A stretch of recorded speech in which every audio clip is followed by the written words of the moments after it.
Jonathan Edwards, o grande avivalista, 1703-1758. Há 2 séculos, o mundo fala do famoso sermão Pecadores nas mãos de um Deus irado, e dos ouvintes que se agarravam aos bancos pensando que iam cair no fogo eterno. Esse fato foi apenas um dos muitos que aconteceram nas reuniões em que o Espírito Santo desvendava os olhos dos presentes para contemplarem as glórias do céu e a realidade do castigo, que está bem perto dos que se encontram afastados de Deus. Jonathan Edwards, entre os homens, era o vulto maior nesse avivamento, intitulado, na ocasião, Grande Despertamento. Sua vida é um exemplo destacado de consagração ao Senhor para o desenvolvimento maior do intelecto e, sem qualquer interesse próprio, de deixar o Espírito Santo usar o mesmo intelecto como instrumento nas suas mãos.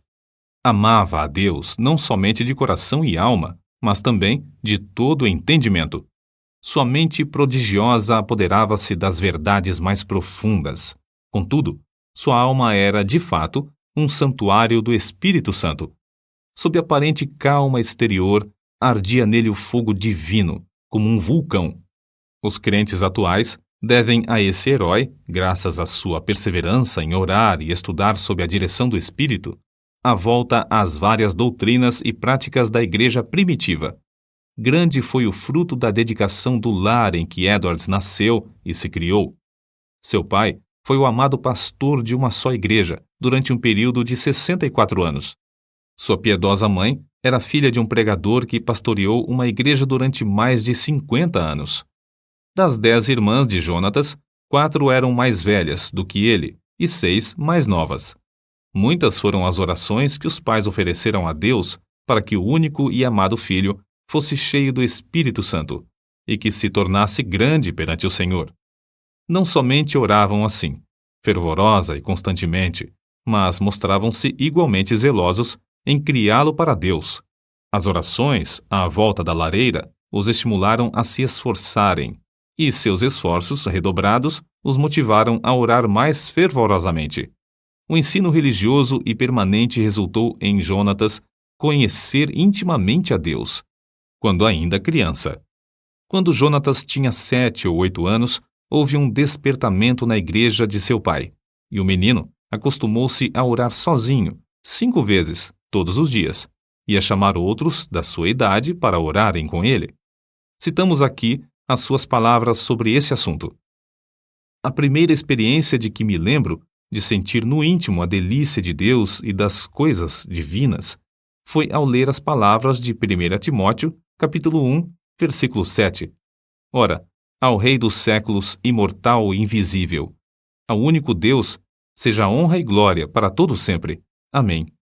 Sentia a presença de Deus até arder o coração e abrasar a alma de tal maneira que não sei descrevê-la. Gostava de passar o tempo olhando para a lua e, de dia, contemplar as nuvens e os céus. Passava muito tempo observando a glória de Deus, revelada na natureza, e cantando as minhas contemplações do Criador e Redentor. Antes, me sentia demasiado assombrado ao ver os relâmpagos e ouvir o troar do trovão. Porém, mais tarde, eu me regozijava ao ouvir a majestosa e terrível voz de Deus na trovoada. Antes de completar 13 anos, iniciou seu curso em Yale College, onde, no 2º ano, leu atentamente Ensaio sobre o Entendimento Humano, a famosa obra de Locke.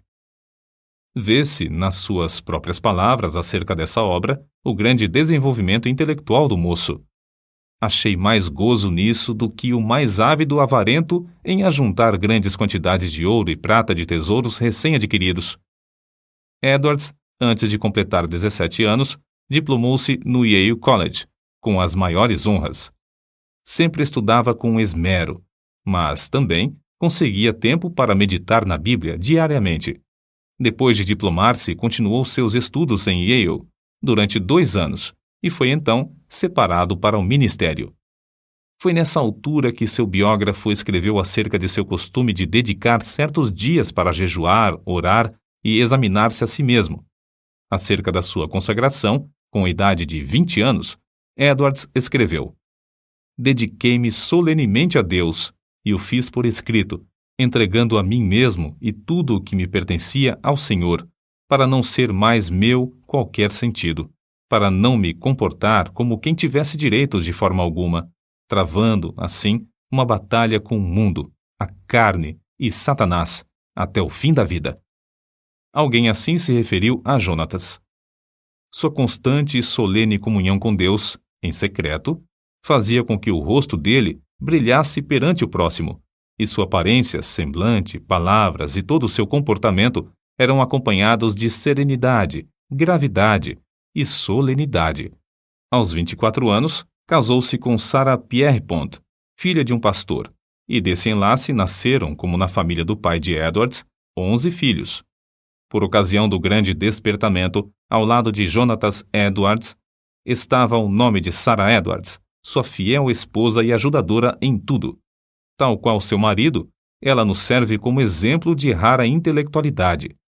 Profundamente estudiosa, inteiramente entregue ao serviço de Deus, ela era conhecida por sua santa dedicação ao lar, pelo modo de criar seus filhos e pela economia que praticava, movida pelas palavras de Cristo, para que nada se perca.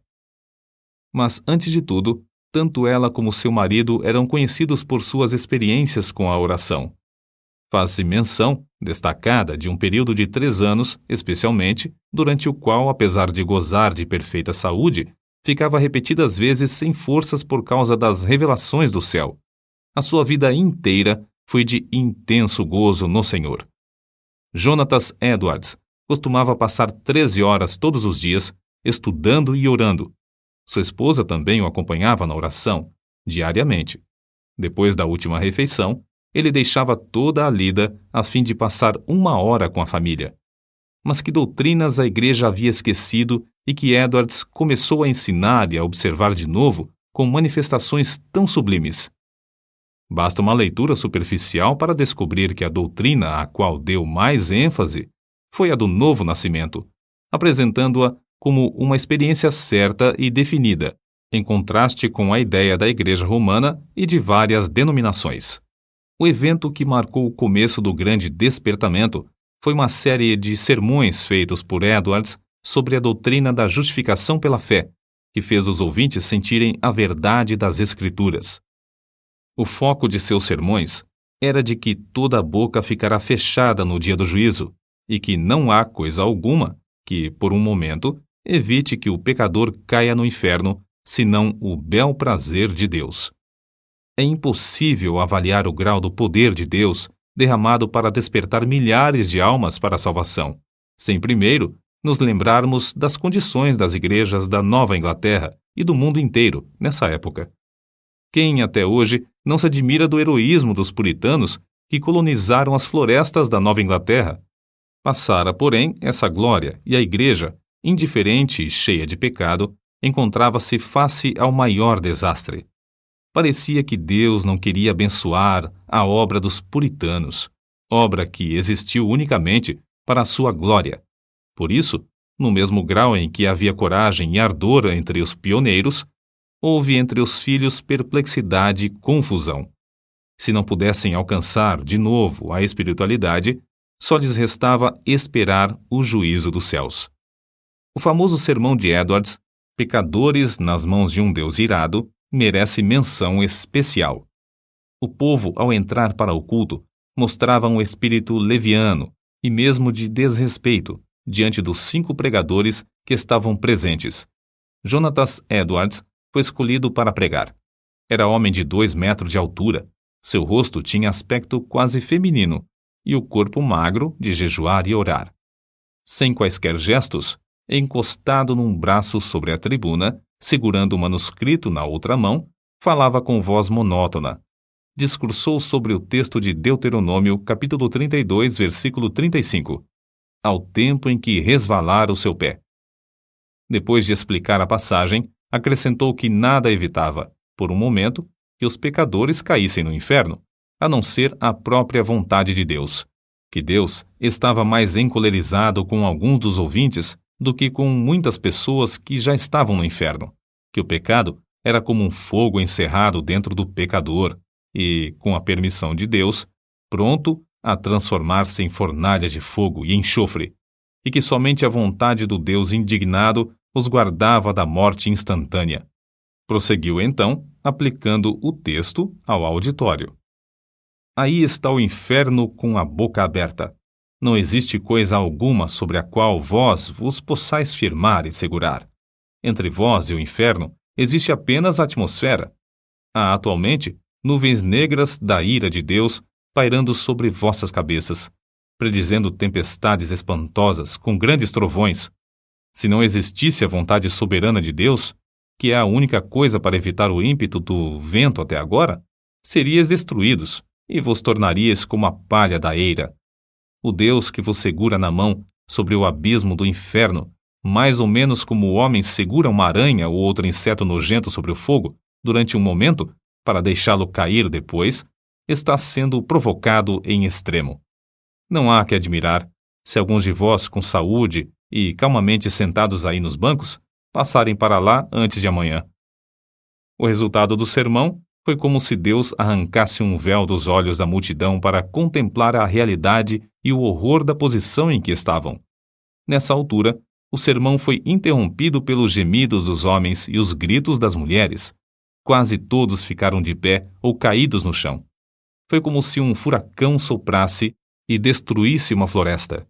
Durante a noite inteira, a cidade de Enfield ficou como uma fortaleza sitiada.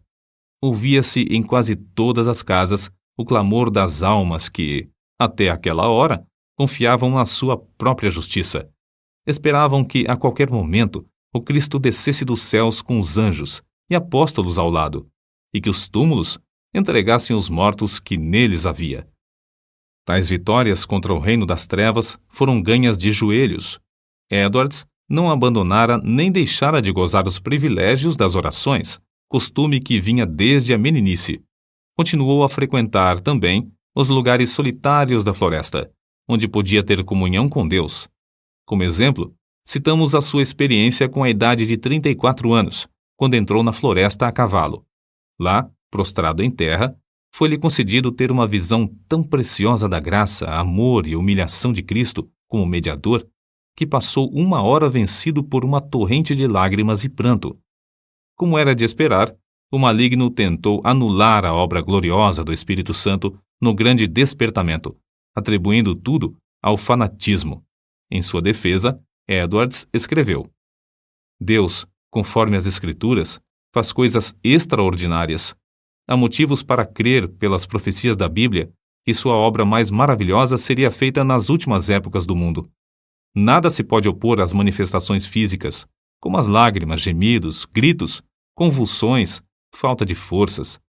De fato, é natural esperar, ao nos lembrarmos da relação entre o corpo e o espírito, que tais coisas aconteçam. Assim falam as Escrituras. Do carcereiro que caiu perante Paulo e Silas, angustiado e tremendo. Do salmista, que exclamou sob a convicção do pecado: envelheceram os meus ossos pelo meu bramido durante o dia todo. Salmos, capítulo 32, versículo 3. Dos discípulos que, na tempestade do lago, clamaram de medo. Da noiva do Cântico dos Cânticos, que ficou vencida pelo amor de Cristo até desfalecer. Certo é que na Nova Inglaterra começou, em 1740, um dos maiores avivamentos dos tempos modernos. É igualmente certo que este movimento se iniciou não com os sermões célebres de Edwards, mas com a firme convicção deste de que há uma obra direta que o Espírito Divino faz na alma humana. Note-se bem, não foram seus sermões monótonos, nem a eloquência extraordinária de alguns como George Whitefield, mas, sim, a obra do Espírito Santo no coração dos mortos espiritualmente, que, começando em Northampton, espalhou-se por toda a Nova Inglaterra e pelas colônias da América do Norte, chegando até a Escócia e a Inglaterra. No meio de uma época da maior decadência, a Igreja de Cristo, entre a população escassa da Nova Inglaterra, despertou e foram arrebatadas de 30 a 50 mil almas do inferno, durante um período de 2 a 3 anos. No meio das suas lutas, sem ninguém esperar, a vida de Jonathan Edwards foi tirada da terra. Apareceu a varíola em Princeton, e um hábil médico foi chamado da Filadélfia para inocular os estudantes. O nosso pregador e 2 de suas filhas foram também vacinados. Na febre que resultou, as forças de nosso herói diminuíram gradualmente até que, 1 mês depois, faleceu. Assim diz um de seus biógrafos.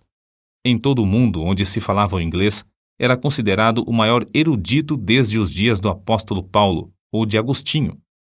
Para nós, a vida de Jonatas Edwards é uma das muitas provas de que Deus não quer que desprezemos as faculdades intelectuais que Ele nos concede, mas que as desenvolvamos, sob a direção do Espírito Santo, e que as entreguemos desinteressadamente para o seu uso.